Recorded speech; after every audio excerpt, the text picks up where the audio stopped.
In the upscale Porta Venezia neighbourhood of Milan, Rich Ross is right at home. The former Hollywood executive bought this apartment with his partner in 2021, relocating from Los Angeles. Well, every friend of ours, there are two words: why Milan? Like, why Milan? And then when we're here, they say, why here? Ross is one of a number of wealthy foreign individuals now calling Milan home. Data from Henley & Partners estimated Italy added 3,600 millionaires last year, the third most in the world, while the UK, France and Germany all recorded net losses. Most of those going to Italy ended up in Milan, with many attracted by the country's flat tax regime, initially €100,000, but since raised to $300,000. What brings you back to Italy? The food, obviously. Luigi De Vecchi is one of Europe's top deal makers. Educated in Rome, he had stints around the world at Goldman and Citi and was hired by Evercourt to return to Italy to lead its expansion through Europe. I think there are many places that have tax havens, but I think there is no doubt that people have taken that into consideration, as so many people moved out of London, but also out of Paris. I have friends that have come from all over Europe and actually the US, because unfortunately this time people, for different reasons, decide to move. And Milan, Italy in general, has become a very attractive place. And do you think that it's a Milan pull factor, or is it that London and other European cities are driving people away? I think it's a combination of factors. Milan has clearly benefited from stability of the Italian government. The current prime minister has been, I think, the third longest serving prime minister after two Berlusconi governments. But also the mayor in Milan has been around for almost 10 years. So there is a stability, even though they come from two different parts of the political equation. That is very important for people to have wanted to spend time in Milan, invest in Milan. It's not just Evercourt. Many financial institutions have expanded their presence in Milan in recent years, a signal that perhaps the city is not just having a tax-inspired moment, but is seeing a more structural shift. We felt that we looked at the data over the last few years. There has been tremendous M&A activity here. Last year was the year of the financial services. And so this is probably only the beginning of a wave of deals. That is what attracted us. With the influx of affluence comes a range of businesses to accommodate it. Gary Landsberg has been heavily involved in private clubs in London, but opened the Wild in the former home of fashion executive Santo Versace. Well, I think, we went after Milan in 2022. We acquired the building. We started to see that there was certainly a shift towards Milan, even before the non-dom thing was really fully announced. London previously is a wonderful international city, but what we're allowing now is cities like Milan to become wonderful international cities, and in environments where the elegance and the chicness of the city is now been enhanced by an amazing expat community. And now Milan is hosting the 2026 Winter Olympics, with events taking place both there and in Cortina, about 4 hours away in the Alps. Christoph Duby is the IOC's director of the Olympic Games. They had the Games in 2006 in the Piedmont and the Piedmont region and Torino. Why do you think they wanted the Games in these regions? Because it's a great business for all the good reasons. First, you get that fresh injection of private money into the Games organization itself, sponsorship, ticketing, media rights. This is super beneficial. Then you have all the connected investments to support the Games themselves. And here we're speaking about a 4.5 billion economic impact that has to generate as well quite some substantial fiscal revenues, which justifies, by the way, the cost for security, transportation, and the others. So all in all, the equation is a very balanced, or I'd say very positive one. Yet Milan's rise has opened up problems. Housing prices have surged, up about 38% in the high-end sector between 2020 and 2025, according to real estate firm Knight Frank. And demonstrations broke out in the city ahead of the Olympics, with many fearing the Games will exacerbate cost of living concerns, even as the IOC says it'll repurpose the athlete village as student housing. What could derail the momentum that we're seeing in Milan the fastest? I don't think that I see a change of direction in terms of foreigners coming in, but what I think is changing, and this is dangerous, is the attitude of the Milanese that has always been an attitude that has been very welcoming.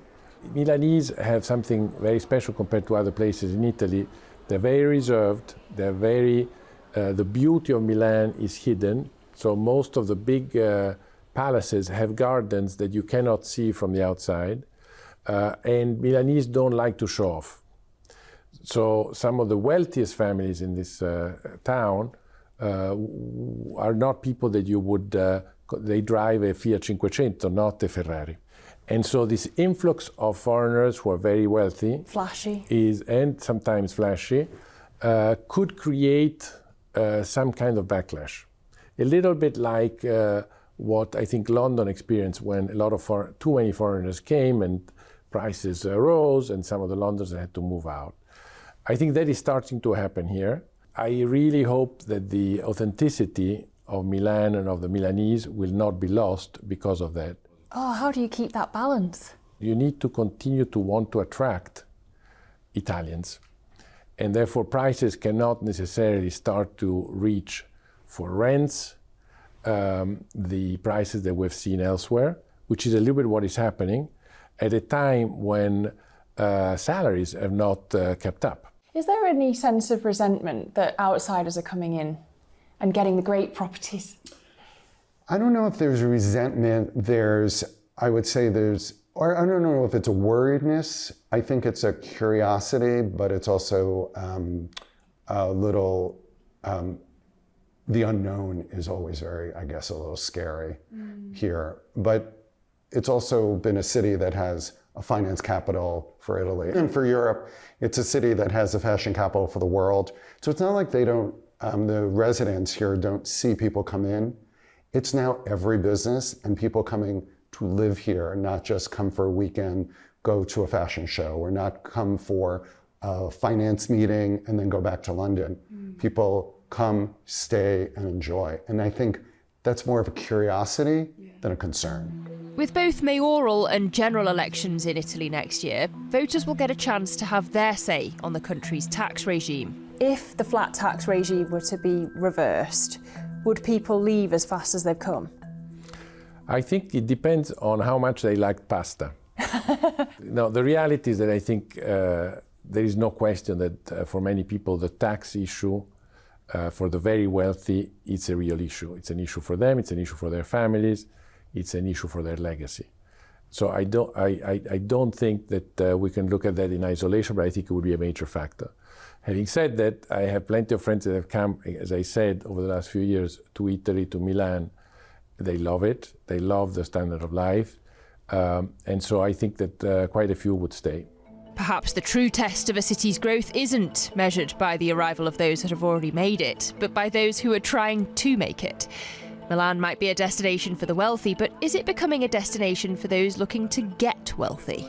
I think it's a very good question. There is no doubt that I could not have been able to stay in Italy because I wanted to see the world. I'm often asked this question by my students and by colleagues, young colleagues. And I think the world has become more complicated. In those days when I was young, the US for this business was the place to be and to develop a career. I think there is no question that the US remains the most interesting place, but some of the bricks have disappeared. I suppose the question is also, is Milan a place where you do a stint, or is it a place you can really build a career? Listen, there is one thing that is very important about Italy and Europe in general. Unfortunately, here we have a demographic issue. So if we have 60 million people today, they're going down to 40 million by the end of this century, which basically means, in theory, we have a big problem. in practice, whoever stays here not only will find jobs, but will have huge opportunities to blossom. As an American citizen taxed on worldwide income, the flat tax regime doesn't benefit Rich Ross in quite the same way it does many other high net worth individuals. It's like an Olympic event. It's definitely bringing people in, but I think the people come for the finance and then they live for the city. And I think that's kind of unique. They're not sure how much time they're going to be here, and then everyone talks about they want to spend more time here, not less time, less a tax haven and more a place to live.